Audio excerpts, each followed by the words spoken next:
mi gente? It's your girl Mamacita here, and I'm here for another episode of Reality Rundown. I remembered to say it this time. And we're talking about Real Housewives of Atlanta, episode 2. Deuces. Okay, let's get into it. Okay, so it starts out with NeNe and her son Brent. They're in LA, and she's in this gay pride parade. I guess I don't know if she was the ambassador or what. I don't think so, but I don't know. And she had a microphone in the parade, and so she's going through the parade and everything, and she gets all teary-eyed. She's like, because people recognized her, and she's like, I have arrived. You know, I like NeNe, but okay, you have arrived. We'll leave it at that. Okay. So anyway, so she's there, and then Greg comes. He shows up at the end of the parade, and she makes some kind of comment that she likes to share all her major life events with Greg. Aren't they divorced? That is a really weird relationship. They might as well just go ahead and get back together. Whatever he did, she needs to just go on and forgive him and be through with it, because he's there. I mean, yeah. Okay, so then we get to Kenya, Phaedra, and Kandi. They meet up at some restaurant, and Kenya is delusional. She tells Kandi and Phaedra about the model search jet beauty thing.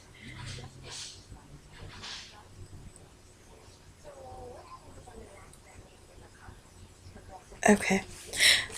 There was a noise going on. I'm hoping that was the turtles, but I don't know. Okay, anyway. Kenya tells Kandi and Phaedra about the jet model search beauty thing at or beauty of the week at Cynthia's school.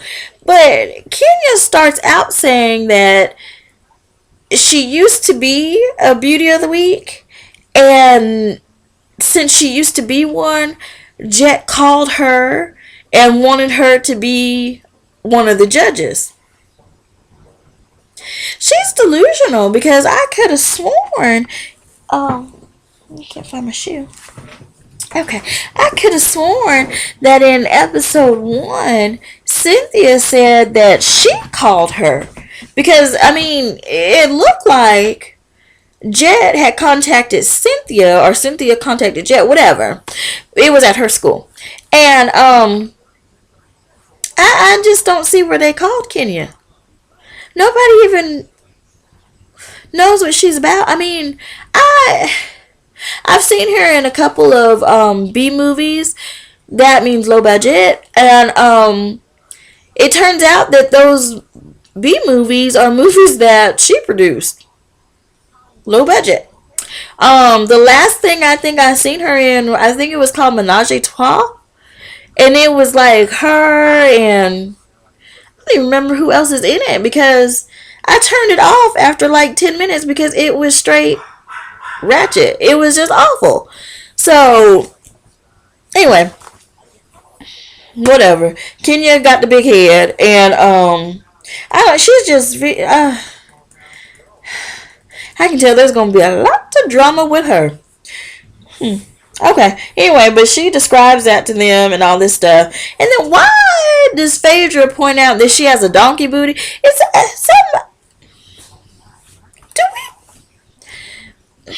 I'm starting to wonder what side of the bat Phaedra swings on, because she's always pointing out women's booties, and it's just kind of odd.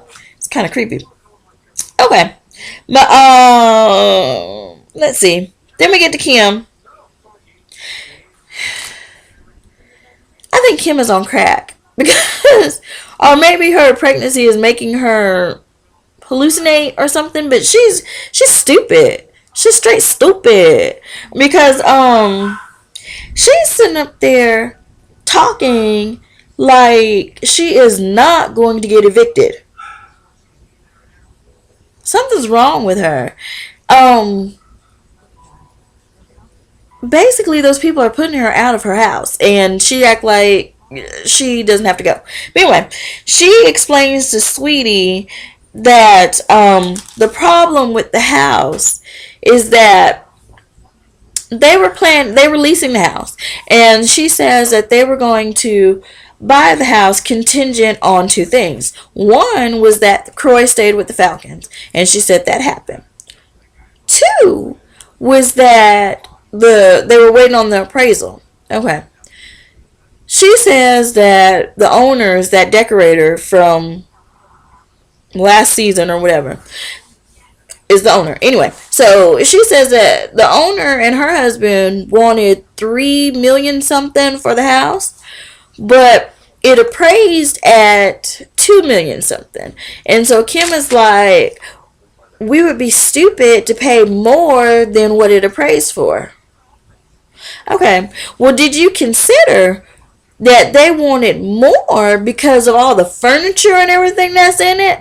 All the work that she put into it? Because rumor has it that you didn't pay her for decorating this house and putting all that furniture in it. That's why you're not getting extended in your lease to begin with. It has nothing to do with the appraisal. Is they won't sell it to you because you couldn't even fulfill the lease, Kim. Okay. Anyway, so she talks about that, and then so Sweetie says that why don't you just move back into your townhouse? Which that would make more sense, since the townhouse nobody can take it from you because you actually paid for it. Or Big Papa paid for it, but either way it's paid for. And that would make more sense. And she says that she can't go back to a cramped space. It wasn't cramped when you lived there and you didn't have a clue that you were going anywhere else. It wasn't cramped then. Then she says that it doesn't have a pool. So then she says it doesn't have a basketball court for KJ to run across. Again, I say so. Then she says that she needs every bit of 72,000 square feet. Every inch.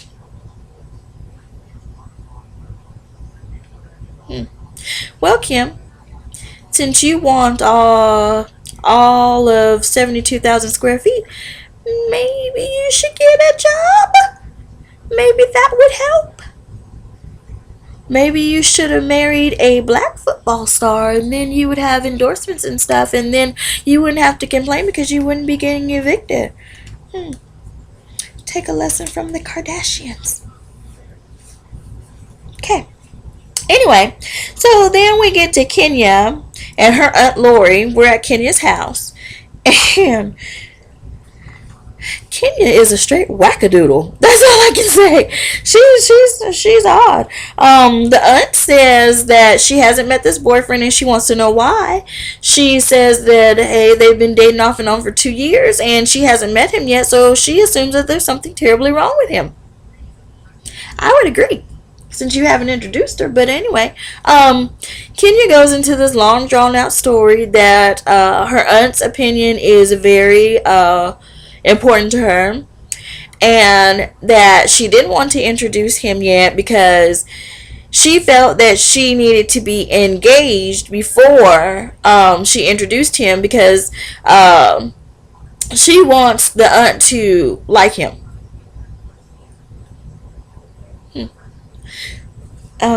My thing is, if you were engaged to him and then she just met him once you got engaged, if she didn't like him and her opinion means so much to you, what were you going to do? Break off the engagement?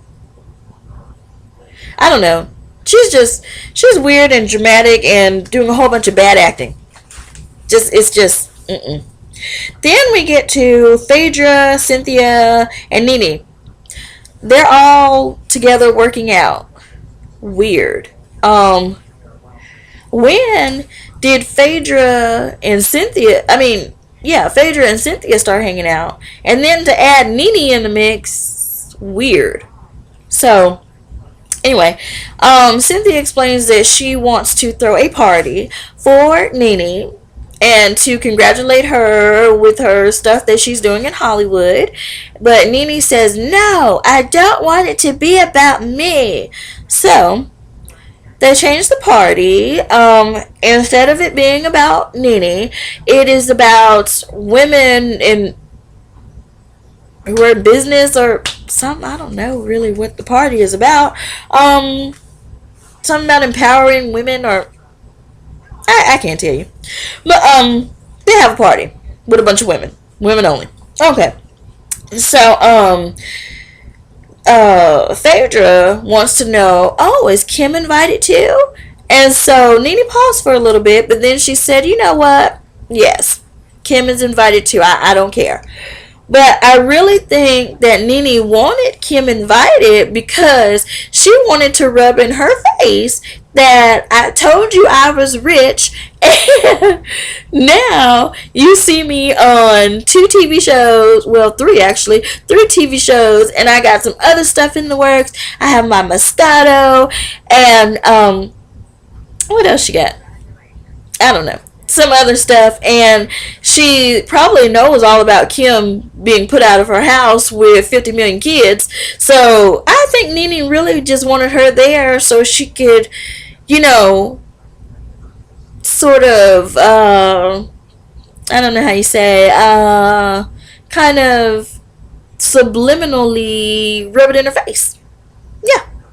So, but anyway, so she says, yeah, she's invited. So then we go to, oh, wait, go back. NeNe said that she was at her hair salon and that the shampoo stylist saw Phaedra, Kandi, and Kim. I just want to know, what is a shampoo stylist? Can somebody tell me? Because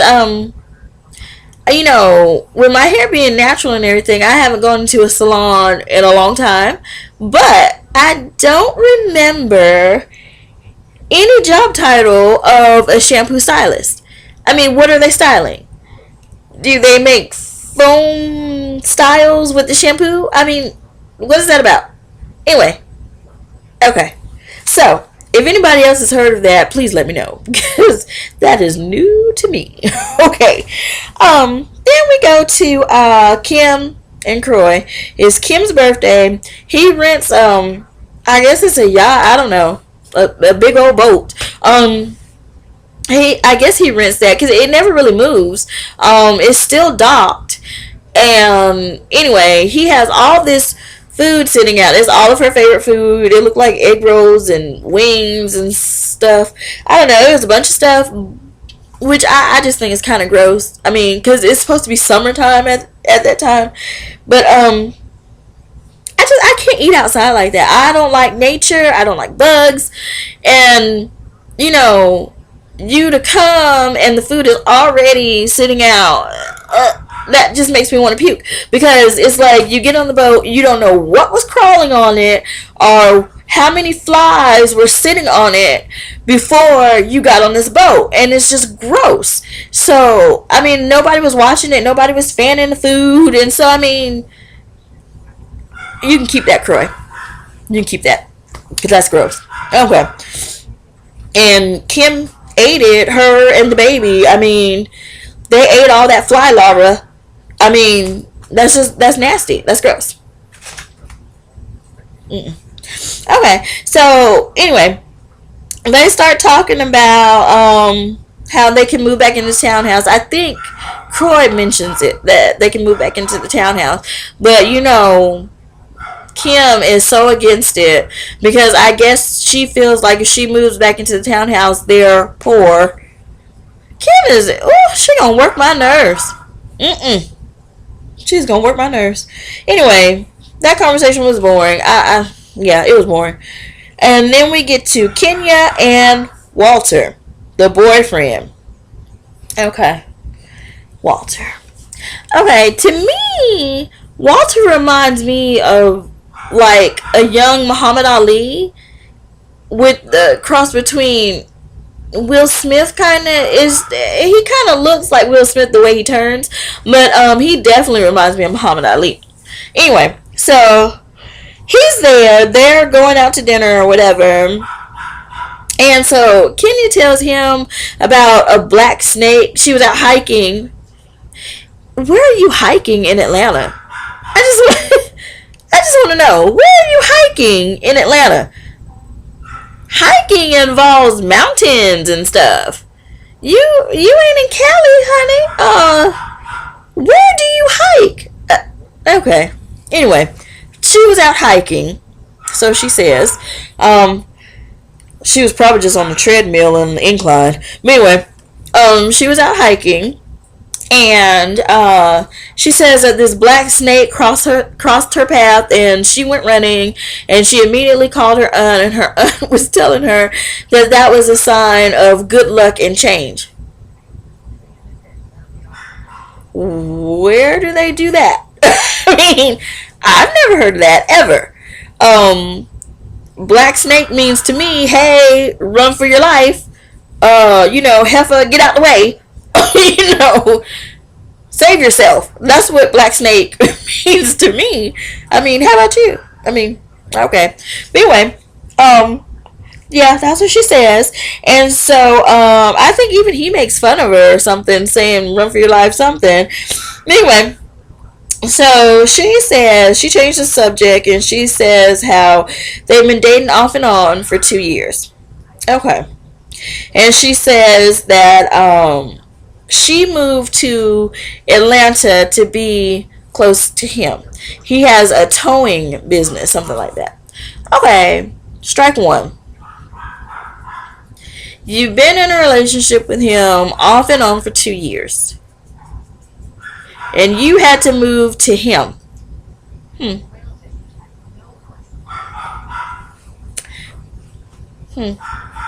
That's interesting.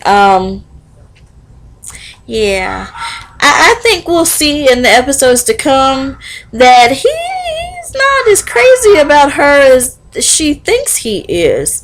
Because, that's just weird. Okay. So then she, tells him, she's just crazy psychotic. Like I said before, she is a straight wackadoodle. Because, she tells him that how she went to the doctor so she can know the probability of her having kids. And I'm pretty sure the doctor said, crazy tail, you old. What do you think your probability is? Get out of my office. That's what I would have said. So, but anyway, she says that the doctor told her that her eggs are as old as she is. Something like that. So, she's stupid. Okay. But anyway, so she tells him that, and he says to her, which I find to be quite odd, he said, so you're going to have in vitro or something? To me, that was a jab at her age. And, yeah. So she was like, no, I would like to try the natural way. So he starts to laugh. Can we say red flag number 2? Huh. Okay. Anyway, so he starts to laugh and all this stuff. And so, what else happened? Oh, she says something to him, which this whole conversation was just stupid. She says to him, I need to know about all the skeletons in your closet. So he's like, what do you mean? And so she's like, any women or anything that I would be embarrassed about. So he says, well, I asked Kandi out. Okay. And then he says that, but she turned me down. Okay. So keep that in mind. He asked Kandi out. She turned him down. So they never went out. Ever. Okay. Wackadoodle turns psychotic, and she's all mad and getting the loud voice talking about, you asked her out because you were attracted to her. isn't that how it usually happens? I mean, you're attracted to somebody, you ask them out. Why would you ask out somebody who you think is butt ugly? Okay. So then he's like, yeah, and she was like, and you asked her because you like big butts. And he's like, are you getting loud? What's going on? And so she's like, well, I know that you like big butts and she has one. And he's like, yeah, but we didn't go out. So then she's like, oh, I need to think about this. I need my food to go. I'm upset. And he's like, what? Over there? What happened? And so she jumps up, she goes to the restroom, and when she comes back, you know, she's calmed down a little bit, but not really. And so he's like, so you're upset over that? And she was like, well, you're just giving them ammunition. You know how women are. You're just giving them ammunition to say something about me, to have something in their back pocket. I don't think Kandi wants your man, girl. No. Yeah. So, you know, I don't know. That's what I'm saying. I don't know if she is doing some bad acting, overdoing it, or if she is really over the top like that. And if she is really over the top like that, she is a straight wackadoodle. They need to watch her, because she'll cut somebody. And get a crazy check for it. Okay. So then we go to Kandi and Phaedra. And Phaedra went over Candy's house to see the house and everything, and so she tells her about the party that Cynthia's going to throw, and Candy's like, what? You were hanging out with NeNe and Cynthia? What? And so Phaedra is like, yeah, it was okay, yeah, you know. And then so Candy's like, okay, well, you better be careful, because remember how NeNe did you last time, girl? And she was like, oh, yeah, but I think she's really turned around, and it's like, okay, whatever. So that conversation was really nothing. Then we get to blah blah blah.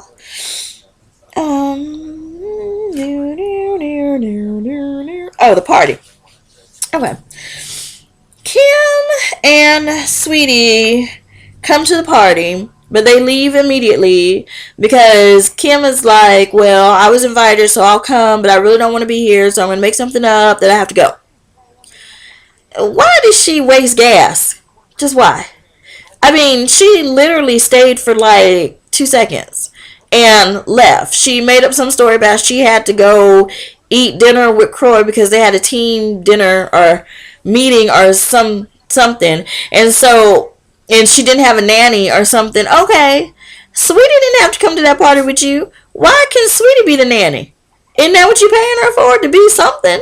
To work? Why is Sweetie on this show? Okay. Anyway, but yeah, so she makes up some crap, and so NeNe is like, well, you can't stay for just 5 minutes, and so she was like, yeah, okay, I'm gonna go to the restroom, and then I'll be right back. And so she never comes back, she's gone, whatever. And so Kandi makes a comment saying that she finds any excuse to leave, which she does. She just doesn't. I guess Kim has arrived, and she don't. I don't know. Maybe she's just jealous of NeNe too now because NeNe has stuff going on and NeNe can actually afford a house and not lease it. And I don't know. Kim's just a straight hater. Anyway, with her sidekick, Sweetie. So anyway, they have this party. People are at the party. They're partying. Party. And Cynthia makes a little speech saying that she loves NeNe. She's very proud of NeNe. She threw this party for NeNe and all this stuff. And so when she's finished speaking, Kenya decides to take the microphone. Or no. She gets a microphone from somewhere else. She just comes out of nowhere with the microphone. But anyway, the first thing she says is, enough of that clown show. And I was like, what? What? It's not even your party. And so she makes a speech of her own. I don't even remember what she says. Yeah, but she makes a speech of her own, and so it's like it's really kind of it's straight hood ratchet. I mean, it's just crazy how she makes a speech of her own, and so I really think she thinks that she's in competition with Cynthia. It's something with her and Cynthia that she thinks that she just got it going on. Anyway, but that's it for this episode. And rate, comment, subscribe, tell your friends, pass this video along. Thank you for all the new subscribers and thanks for all your comments and everything. And I will get back to everybody really, really soon. I'm trying to start getting back into the swing of things, since I've been sick, but I'm trying to get back in the swing of things. But, you guys, thank you. I love you. See you guys next time. Bye.